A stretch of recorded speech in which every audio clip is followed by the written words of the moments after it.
Greetings, everyone. I'm excited to welcome Patrick Rafferty, CEO and founder at UserHub. Patrick, welcome to the show. Thanks for having me, Ben. Hey, looking forward to this conversation. But let's first start off with your background. Tell us a little bit about your background. Yeah, so my path into the world of SaaS and into the world of tech was certainly not a traditional one. My first job out of college was I was actually a commercial real estate appraiser, and I did that for about 3 years before I decided I wanted to do something more exciting and to be in obviously more of a growth industry. And so I decided to look at commercial real estate tech. And it was a moment of serendipity because when I was looking in 2015, there was a lot of commercial real estate startups that were early in their company life cycle. And there was one in particular that stood out to me, a company called Reonomy. Mission is basically to be like the Bloomberg of commercial real estate.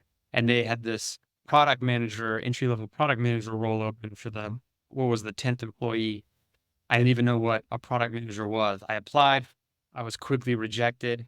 And so I ended up writing the co-founders a bunch of emails. And luckily, one of them responded, gave me an interview, and I got a job. And so that's how I got into the world of SaaS. And then fast forward 7-ish years, by the time Reonomy was acquired in November of 2021, I was the head of product engineering and design, managing a team of 60. So I was very fortunate in the sense that I was able to grow and evolve alongside the company and that they were willing to bet on me. So, and then that kind of leads up to where I am now. Reonomy was where I met my co-founder for UserHub, Silas, who's the CTO, co-founder of UserHub. And it's also where we got the idea for User. Okay, yeah, love that journey. Especially they took the bet on you, and then managing a huge team, technical team. That's great. So yeah, let's talk about UserHub. Really excited to dig into UserHub. So tell us what products and their services does UserHub offer? Yeah, so UserHub is a user-based billing platform, purpose-built for B2B SaaS. So we are one of those SaaS for SaaS products, right? And our platform allows startups to quickly add self-service billing interfaces to their product. And so the way it works is our self-service UIs are embedded into our customer's app. So their end customers can self-manage team, pricing plans, licenses, seats, checkout flows, and everything in between. The goal is to give a B2B SaaS company everything they need to start making money using their product as a distribution channel, so self-service. Okay, yeah, that makes a ton of sense. So let's talk about this a little bit more because so SaaS for SaaS, and Yeah. I've got this SaaS metrics dashboard application, SaaS app, and have my developer. It's like, okay, hook it up to Stripe, Yeah. so we can charge via Stripes, just some very basic functionality. So would this kind of bypass that where I could have a more robust, billing management invoicing for my application and embed it versus just trying to kind of cobble together some Stripe integration? That's exactly so that's a great question. So the way that UserHub works is you can almost think of it as a app on the Stripe App Store. I was actually just at the Stripe Sessions conference. I guess that would have been last week, talking to their App Store team. So UserHub were actually built around the Stripe ecosystem. And what we're doing is we're really extending Stripe. And so it's not that just that we integrate with Stripe, but we integrate with all the auth providers. So products like Auth0 or Google Firebase or AWS Cognito, which are the quote unquote user management systems. And so, yeah, our product is compatible with Stripe billing. And what we're doing is giving a much more full featured portal. So, for instance, one of the things that our portal provides is a system to manage team members and users. And some of the things we can do, for instance, is like our invitation panel that you can embed into your app will actually preview the price of adding a user, right? So that's one of the power features that you get with us right out of the box that you wouldn't get with Stripe. But we do work with the Stripe ecosystem. Okay, so really, I could say talk to my developer, and it's like, hey, look for your app in the Stripe app store, embed it in my product, and then boom, I probably elevated my game a bit as far as my users and the billing and the invoicing and user management then. Exactly. Yeah. You nailed it. Okay. Okay. Yeah. Makes a ton of sense. So But who? we want to help you. The idea is we want to help SaaS companies, software companies be able to offer a billing experience that is really on par with what you would see in a product like a GitHub or like a Figma or like a Trello or any of those great SaaS products that we've gotten used to. Yeah, where they'd probably have a big engineering team, they've built it out themselves, have that firepower to do it. So this is Exactly. helping just yeah, it makes a ton of sense. So who tell us a little bit about your ideal customer profile. We know there are tons of SaaS companies out there. So who are you targeting with this? So right now, we are focused on younger companies who are earlier in their life cycle. And that is mostly a function of the fact that we have a lot of work to do to be able to support upmarket customers. You have to build CRM integrations with Salesforce. So right now we're focused on early stage SaaS companies. Within that world of SaaS companies, because there's obviously a lot of different types of SaaS companies, we're really focused on application layer SaaS companies. And the reason we're focused on application layer SaaS companies is those tend to be the products that are user heavy, right? Like the Figmas, like the Trellos, like the Miros. Those are products where you're trying to go wall to wall in an organization, right? And you have this challenge of user management, license management, and seat management. So we really focus on application layer SaaS. There are um, there are a lot of great new startups that are focusing heavily on consumption billing.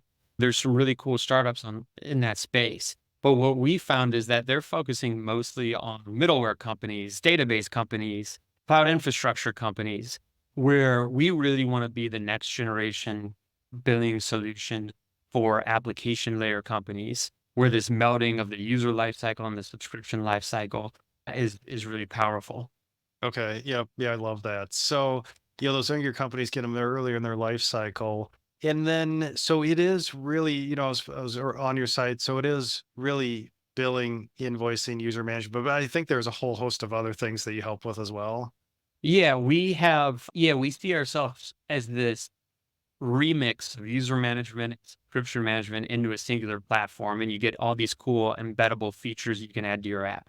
But some of the things that we do on the back office side are really new as well. So there's this whole idea of managing your pricing and packaging and making it easy to evolve. It's one of the problems that we struggled with at our last company was it's something perhaps you don't realize unless you work inside a SaaS company, but you're constantly versioning your pricing plans.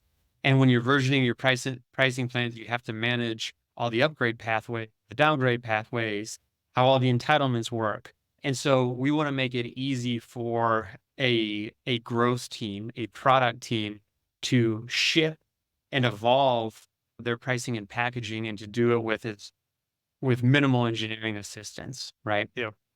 Yeah. Yeah. Yeah. It seems like, yeah, really quick ROI there. So yeah, I love that. And so what year did you found UserHub? The company was formed in mid 2022 and I went full time on it in late 22. Okay. And I'm guessing the idea the came about in your working in that last tech company. Was that just a pain that you faced in that last company?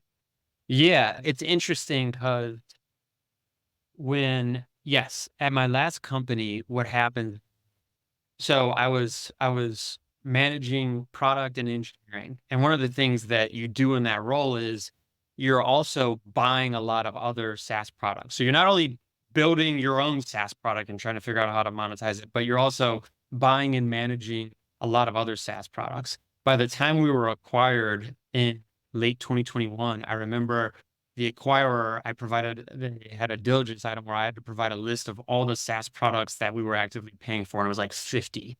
And we were spending millions of dollars per year on those products. And so I say all that to say, I started to develop a lot of an opinions and appreciation about what constitutes a really strong in product buying experience, about what constitutes a great billing admin portal because I had spent a lot of time in these leading SaaS products. And I always felt like when I looked at our own product and the way that we monetize, that we were underbuilt in comparison to the leading SaaS products that we used every single day. And when you zoom out and you look at the world of SaaS, there's roughly 40,000 SaaS companies. Most of them don't have the resources of a Cloud 100 company where where they have 10 extra engineers devote permanently to billing. There's a whole world of not only startups, which are kind of like SMBs, although they're growing, but there's this whole middle class of SaaS companies too. And we think that they're currently disadvantaged. So in some respect, UserHub is is our attempt to level the playing field. Similar to how, Square, right? Square now, every mom and pop coffee shop can offer their customers a really elegant in-store checkout experience. We want to have a comparable effect on the world of SaaS. Yeah, I love that. I love that. And so where are you guys located? Do you have a headquarters location or are you virtual? So right now we're a team of four, but we're growing. Three of us are located in New York. So we work out of our New York office. And then we have one team member who's remote on the other side of the world, Kazakhstan. So Yeah. Okay. So I was going to ask team size. So team of four, mainly based in New York. And then, so 4 years in, so assume revenue generating right now, so we had a 2 years long, in. Yeah. yeah. So we basically got started at the end of, we basically started building the product in earnest at the start of 2023. And so it took us really the first 11 months, it was November of 2023, where we had a product to get in market. So our product hasn't been live and in market that long. And where we are right now is we have an early set of design partners who we are working with who are very enthusiastic and giving us a lot of great feedback. They've also been lenient with us in some of the mistakes that we've made. And where we're focused really for the next year is on adoption, less so on monetization. It's no secret that early stage startups are notoriously a bad segment to try and monetize. The idea, obviously, is, you know, from a seed does a mighty oak grow. Like you want to get to them early, and hopefully you're working with companies that have a bright future and grow. And so we're trying to work with a early set of companies who are going to grow and pull us up market and force us to evolve our product alongside their evolution.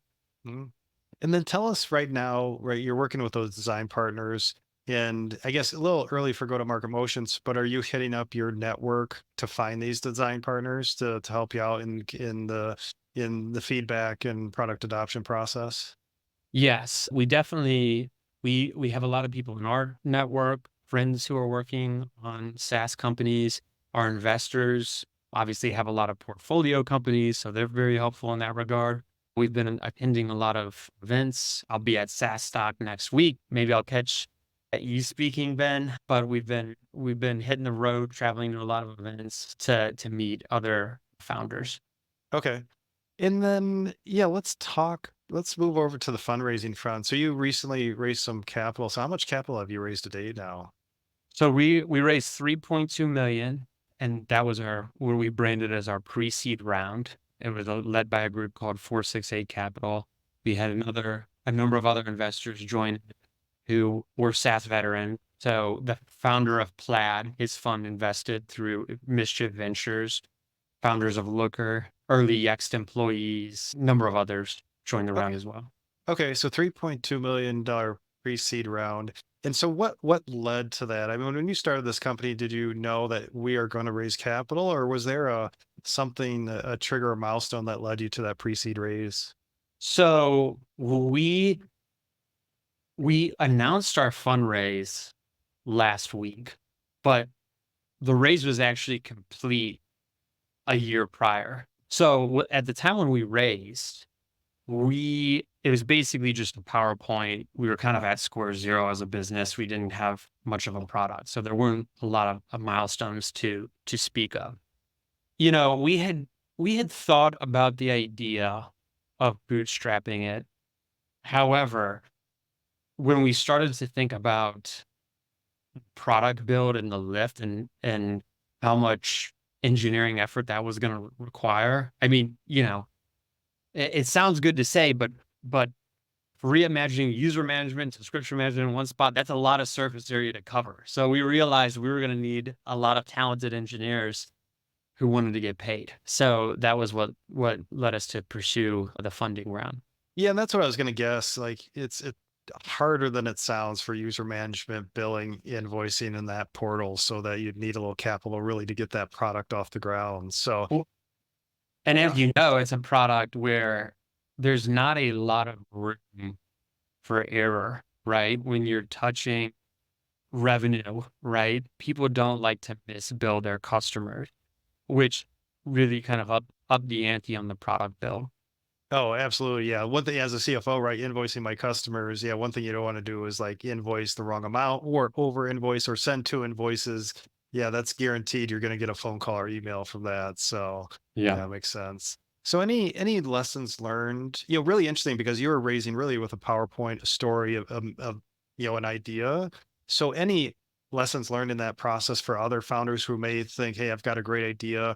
I just have a PowerPoint. How do I go about this? Yeah, I can pass along the advice that I got that I found really helpful as someone who was raising for the first time. So I was fortunate where I have a mentor, Rich Sarkis. He was the founder of Reonomy, and he's great at a lot of things, but he was great at fundraising. He raised over $120 million. So when I started to talk with him about fundraising, I said something to the effect of, "Hey, like, I think I'm ready to start these conversations. I'm going to go talk to these investors who I have a relationship with, right? Who I view as the people I want to work with and the best candidates." And he was like, "No, no, no, no, no, don't do that. Have you practiced yet?" And what he told me to do was to actually go and stub my toes and practice with a few associates at, on a few other venture firms who, I wasn't prioritizing, let's just say. And what he said to do was do your pitch. You're not going to be good at it when you first started it. It's going to be terrible, right? And when you do your pitch, really kind of study the face and the reaction of the person you're pitching to. Look for flickers of recognition, look for signs they're getting lost. Because I think some founders that I've spoken with, they're in the era of Zoom, you can read off a script or look at notes, and you're missing the feedback that you're getting if you're not looking at the person. And so the milestone I wanted to get to and how I knew I was ready was the quality of the first question the person would ask me. The first time I did the pitch, the first question I got was like, "So what the hell do you guys do?" Like it was basically a sign that nothing I had said made sense at all. Yeah. And where I eventually got to was the point where people were asking a really high quality question that told me that they had followed the whole narrative arc of the pitch. And that meant that I had it down and I had it dialed and I had it calibrated. And that's when I went to the people I wanted to work with and raise the round. Yeah, that's great advice. So Mhm. practice that pitch and also that I love that the quality of that first question. If they're like, yeah, like you said, if they're what do you do? Then yeah, maybe I've got to redo my pitch. So at this, Patrick, at this stage of your business, working with design partners, really just focused on the product. Maybe it's too early, but is there, a number or a metric that you're focused on to manage the business right now at this stage? Yeah, I think for us, the biggest thing right now, like when I demo the product, people are like, and I demo it to somebody who's in our ICP. They're like, let me try it. I'm excited to get my hands on it. For us, it really is all about speed of implementation right now. Like our product is a classic build versus buy choice. An engineering team has a choice of building out all these features on their own or using UserHub. And, our platform acts as this accelerant. And so for us, it it really comes down to the onboarding and the quality of the developer experience, and we really wanna make sure that we nail that. And so time till value, I guess the metric that I'm gonna focus on is probably a little bit more specific than that. It's basically like when do they push the integration with UserHub into production, which actually means it's in their app. That is where we're going to focus. Okay. Yeah, I love that because especially, the last year or two with tightening of software budgets and then hey, now you've got to sell to the CFO as well. And that's a big thing for me, like time to value, right? How Yeah. long, once I purchase, when do I start seeing that impact on ROI? So I love that. So Patrick, really appreciate your time and sharing your experience today as we wrap up. Tell us what's coming up next for UserHub. What is coming up next for UserHub? So we are hopefully going to continue to expand and mature our product and start to move up market and be able to work with increasingly large companies. I think that's sort of the headline for us. And that will be our focus for the next 12 months. Yeah, makes sense. And then, yeah, Patrick, again, appreciate you sharing your story today. If listeners would like to learn more about UserHub, where should we send them online? You can go to userhub.com or you can just shoot me an email at patrick@userhub.com. Perfect. All right. Well, again, appreciate your time today, Patrick, and sharing your story and journey. Thank you, Ben, for having me on. Hopefully I run into you in Austin for SaaS Talk. Yeah, we'll see you at SaaS Talk. Sounds great.